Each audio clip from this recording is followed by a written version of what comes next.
que que os jovens estão cada vez mais conservadores? O que que aconteceu para a gente ter uma juventude que geralmente é entendida, relacionada com itens de rebeldia, de repente ficar com uma característica extremamente conservadora?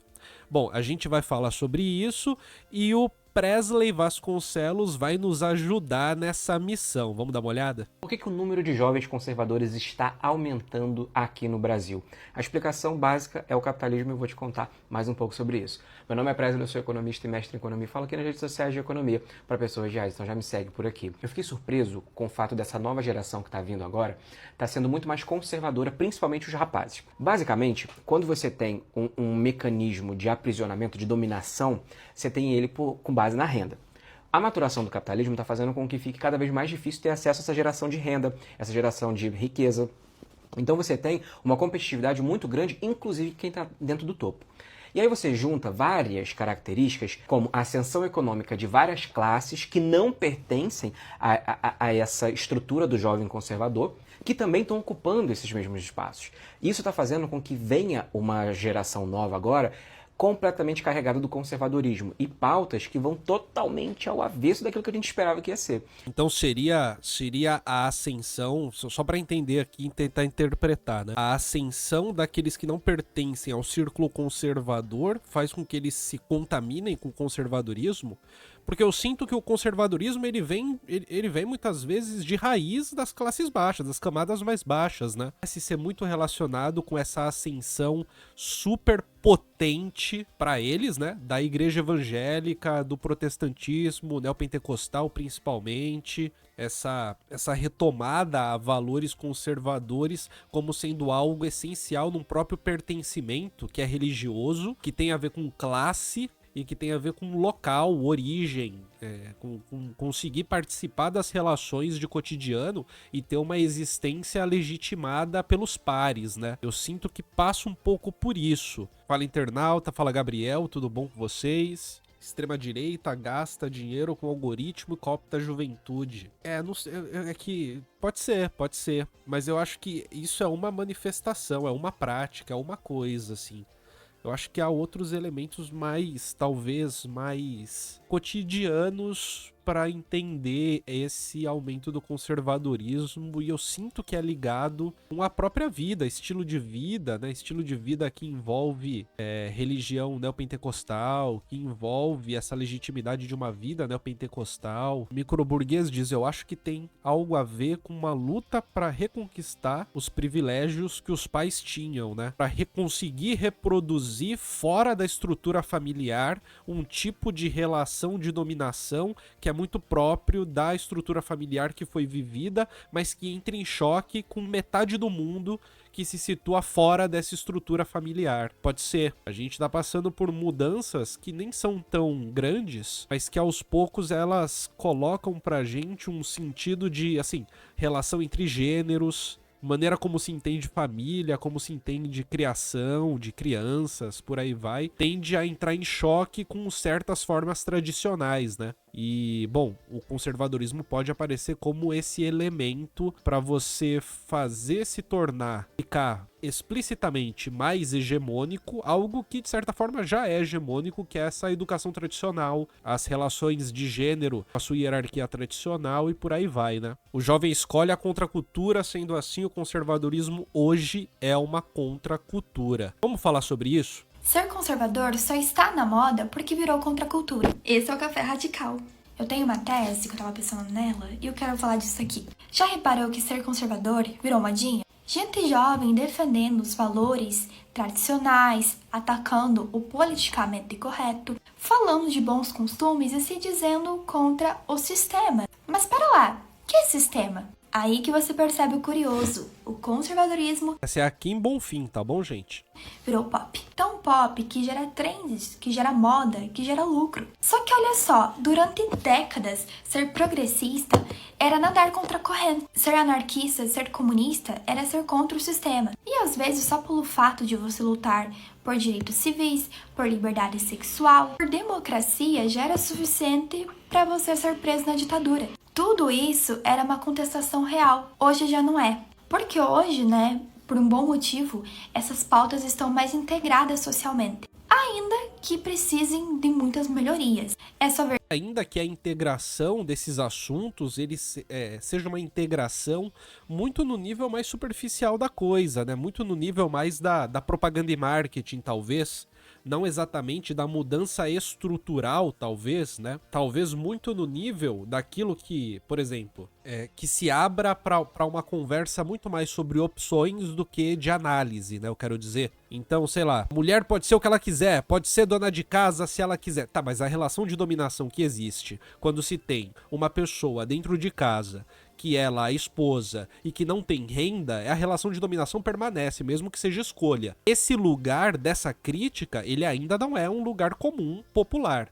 O que é talvez um lugar um pouco mais comum, determinadas localidades, determinados centros urbanos principalmente, é essa coisa da opção, né? Ah, se quiser pode ser. Só que essa coisa da opção, ela também pode ser interpretada, principalmente numa sociedade de consumo, como sendo diretamente relacionada ao paradigma do consumo. E o paradigma do consumo não tem nada de progressista, sabe? Pelo contrário, é um paradigma de conservação. Mas vamos continuar aqui. Que pessoas trans ainda são queimadas vivas. É só ver agora o caso do racismo na Mackenzie. Acontece é que se vive moderno. Do nada, o que deveria ser manutenção virou rebelião. É por isso que muitos jovens se dizem conservadores, porque querem ser ousados, querem ser pop. É isso mesmo, você critica tanto a manada e a manada também. Como Karl Marx já dizia, a ideologia dominante é sempre a ideologia da classe dominante. Ou seja, muitas vezes aquilo que parece ser contra a cultura, né, o conservadorismo que é contra,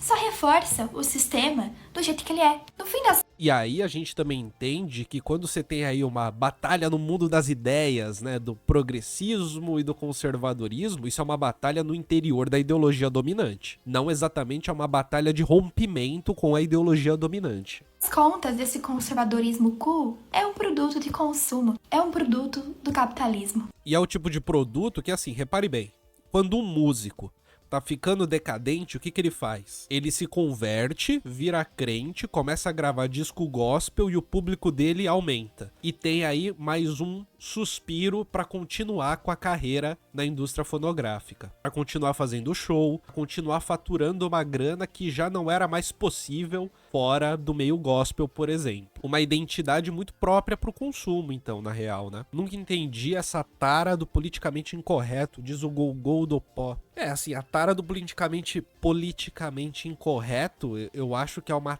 tara que ele acontece em conjunto no nosso presente aqui, em conjunto com aquelas coisas de que ser racista tá errado, né? Fazer a piada racista não é uma coisa muito correta. E isso ser associado com um tipo muito específico, né? Com o tipo do progressista, muito específico. Politicamente incorreto seria quase que o contra o sistema, que foi dito agora há pouco. É o contra o sistema, como se o sistema fosse progressista.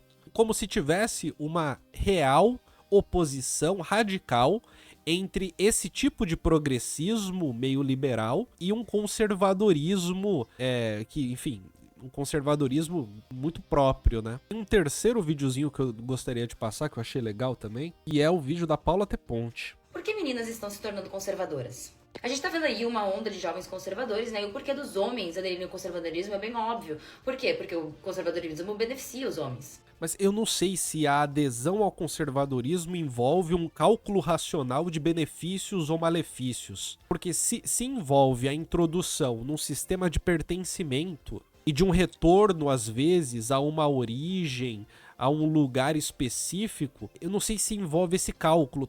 Pode até existir um cálculo, mas eu não sei se é esse cálculo racional tão direto e tão simples, entende o que eu quero dizer? Talvez o cálculo subjacente não seja esse tipo de cálculo. Talvez o cálculo subjacente seja o do ideal da família, do ideal da vida, do ideal da cultura, do bom pertencimento, da boa cultura, da boa vida em oposição à má vida, que seria aí aquela que se vê como sendo algo relacionado à sexualidade, como sendo algo relacionado a você ter que limitar os seus instintos de ser um otário no dia a dia, né? Ter que botar limite em você mesmo, sabe? colocar limite numa permissividade, numa liberação da agressividade que sempre foi muito bem aceita no Brasil, certo? Colocar limite numa liberação da agressividade que envolve necessariamente o estabelecimento de pequenas hierarquias com o outro. E isso compreendendo também numa lógica de masculinidade em que essas hierarquias são extremamente presentes, em que essa disputa é extremamente presente, o conservadorismo é o elemento que vai deixar com que isso aconteça e vai dar valor para isso. Para que esse tipo de homem que está a todo momento disputando espaço com outros homens seja um tipo não só relevante e legitimado, mas como ideal mesmo. Uma coisa que deve ser assim.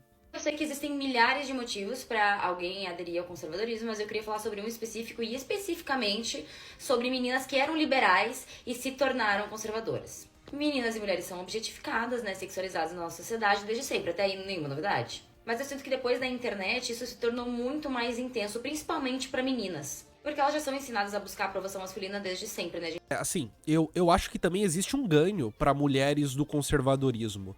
Porque o conservadorismo não é uma prateleira onde você tira algumas coisas, daí você diz assim, essas coisas são boas pra mim, essas outras são ruins. O conservadorismo é um mundo que se faz, é um mundo que se abre, é um mundo que se limita, que se delimita, entregando um lugar pras pessoas. Existe um ganho em você ocupar um lugar específico, um ganho subjetivo, né?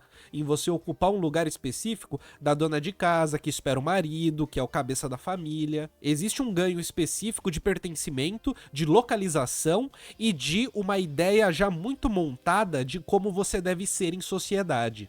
Isso é um ganho. Isso cria uma segurança existencial. JP fala, não acho que os organismos façam esses cálculos racionais na maioria das vezes. Talvez a pessoa só procure um caminho de menos dor via dissonância cognitiva. É mais fácil, gasta menos energia. A gente é socializada dessa maneira. E desde a internet e a influência do feminismo liberal na mídia, eu sinto que hoje em dia se tem a ideia de que é legal postar vídeo e fotos sensualizando, ou abrir um OnlyFans. Inclusive, hoje em dia tá tão normalizado abrir OnlyFans que ninguém fala pra essas meninas as consequências a longo prazo disso. E muitas acabam ficando traumatizadas com essa exposição. Porque é óbvio que os homens que consomem esse tipo de conteúdo são os mesmos que vão chamá-la de vagabunda. E existe uma precariedade também, né? Porque assim, OnlyFans da Patricinha, eu acho que é muito mais raro do que OnlyFans da mulher que basicamente não tem renda, né? Não tem de onde tirar renda, tá ligado? E que não quer se submeter a uma escala 6x1, de repente. Não quer se submeter a um trabalho porco, de repente. E acaba entendendo uma possibilidade nessa específica do OnlyFans, talvez. Porque tem muita gente que tem OnlyFans, que tem perfil no OnlyFans. Às vezes a gente vê na mídia, né, que são criadoras que ganham muito dinheiro. Geralmente a criadora parece até patricinha, assim, sabe? Mas não é muito por aí que a coisa se situa, né? As meninas acabam achando que a culpa delas sofrerem essa represália é porque elas estão sendo muito vulgar. É porque elas estão se mostrando demais. Porque elas estão procurando a aprovação masculina através da objetificação do próprio corpo. Mas aí elas trocam 6 por meia dúzia. Porque elas deixam de procurar a aprovação masculina na objetificação e começam a procurar a aprovação masculina na castidade. E parece que não tem nenhum meio termo, porque a menina sofre todo esse trauma e ela vai daí pro lado totalmente oposto. Acabam generalizando o feminismo, achando que todo o feminismo é dessa maneira. Sendo que existem vertentes, inclusive, que são contra a mercantilização do corpo. Elas já ficam tão traumatizadas que elas preferem acreditar que a culpa de toda a represália que elas sofrem é do feminismo, não dos homens que sexualizaram ela, entendem? O feminismo liberal é meio que tiro pela culatra. Porque hoje em dia a mídia incentiva... E essa parada da castidade aí também, eu acho que tem a ver com cristianismo diretamente, assim. Diretamente com o cristianismo. Não é novo, né? Essa valorização da castidade não é clássico, inclusive, pra figura feminina, a valorização da virgindade. E ao mesmo tempo que essa valorização é uma figura antiga, não obedecer ao critério da virgindade também é uma coisa antiga, né? Também existe há muito tempo. Meninas a se sexualizarem e se objetificarem. Só que sem falar das consequências que isso vai trazer. Porque óbvio que no mundo utópico a gente poderia fazer o que a gente quisesse sem represália nenhuma. Mas a gente vive num contexto machista. Então assim, não tô culpabilizando, óbvio, que nenhuma mulher por sofrer represália por ter um OnlyFans ou alguma coisa do tipo. Mas eu entendo que muitas meninas começam a odiar o feminismo por causa de toda essa exposição, todo esse trauma que elas têm por causa dessa represália dos homens. E também por não saber o que é feminismo, o que é conservadorismo, né? não saber o que, que são essas coisas, tem esses elementos, né? Às vezes você não sabe o que, que é.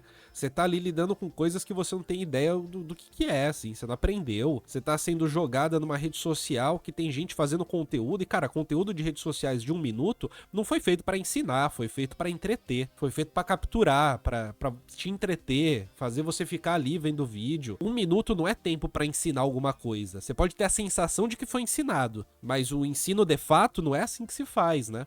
Você não vai sair aprendendo o que, que é tal coisa e tal coisa. Então tem essa coisa de simplesmente não saber do que se trata, e aquela imagem mais óbvia acaba sendo a imagem rejeitada ou que conquista a pessoa, né?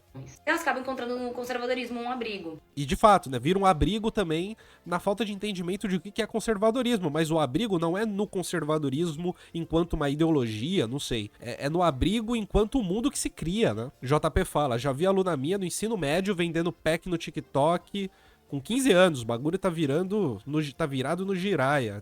E é crime isso também, né? Muitas vezes ainda moram com os pais, querem sair, conseguir uma grana fácil e às vezes inconsequente. Garantir uma renda extra e tal. Começa a ser vislumbrado pelas meninas como uma emancipação financeira para acessar consumo. Através do trabalho tradicional, ter dignidade é luxo. Tem isso. É mais confortável que fazer entrega, por exemplo. Não dá pra ser contra a cultura sem fazer merda? Eu acho que não, né? Acho que não.